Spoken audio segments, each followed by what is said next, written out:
SFS focuses on land restoration and conservation of landscapes.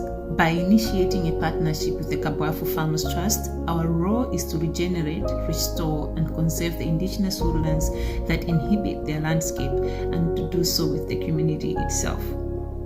The Kabuafu Farmers Trust lies in Nzimba district and is home to 11 protected tree species of Malawi. It is predominantly a Miombo woodland and stretches over 3,000 hectares and supports over 2,000 households within and outside the trust. Wood fuel use and farming drives deforestation in Kabuafu.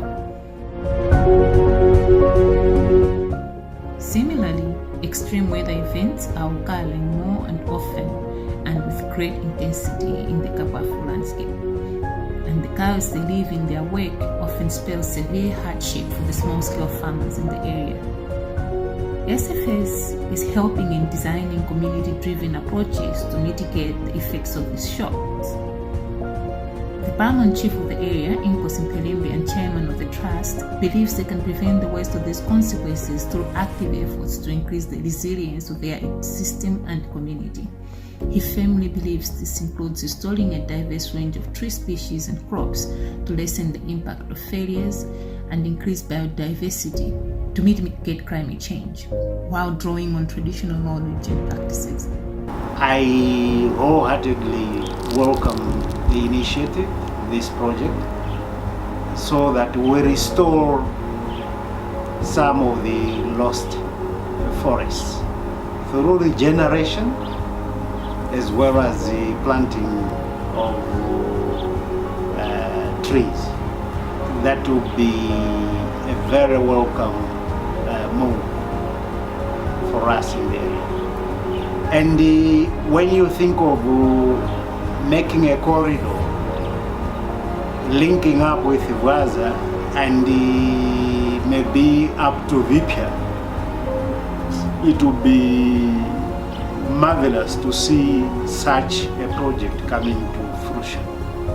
The goal is to support the community and diversify efforts for landscape restoration and their use of conventional restrictions on excessive tree cutting and farming to sustain their farms and woodlands. For instance, the Kabuafu Farmers Trust has already got a facility and nursery location to implement these operations. With the partnership initiated by Sustainable Farming Solutions, they have the required expertise to halt deforestation and drive towards resilience. We have been planting for some time, since 2011, or as far as back as 1986 to date. We have the natural forest as this part of the forest, as you can see, you have been seeing it in most of the areas. It's the original type of although in some of the areas we have it being rejuvenated or let to grow in the way we feel it can be recovered. So as you know, in Malawi we have more than 10 protected species like Mlombwa, which is Tecapra sangulensis, which is very common here. We have Mwanga, it's also common. We have Nsambamfumu, which is also very good for timber. It's being targeted, but the most targeted species here is the Mwanga, which is good for charcoal. The fuel's very high calorific value.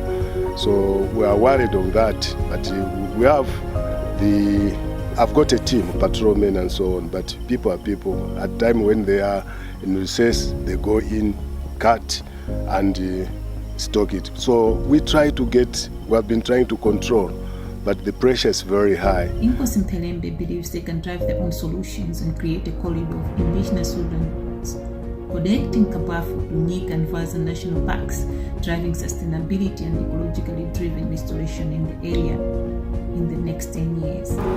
And when you think of making a corridor linking up with Vaza and maybe up to Vipia, it would be marvelous to see such a project coming to fruition, because will give room to the wild animals to feed, to breed, and take cover in these forest reserves. For SFS and KEFD, the current goal is to begin with at least 1,000 hectares and move on from there. Restoring 1,000 hectares of the Kabafu Farmers Trust through an integrated landscape approach inhibits what the community stand for. For our first year, we're looking to establish and redevelop an indigenous tree nursery that utilizes the available seed stock from the remaining woodlands, putting the suitable trees in the right places, nutritional trees in farmlands, riverine trees in watersheds and streams, fast-growing species like food trees in schools, and construction trees in designated marginal land. The Kabafu community is willing and ready to achieve its goal to restore its landscape, but their success will rely on collaborations and partnerships that will enhance commodity-driven value chains for alternative livelihoods, reducing the pressure exerted on its woodland resource.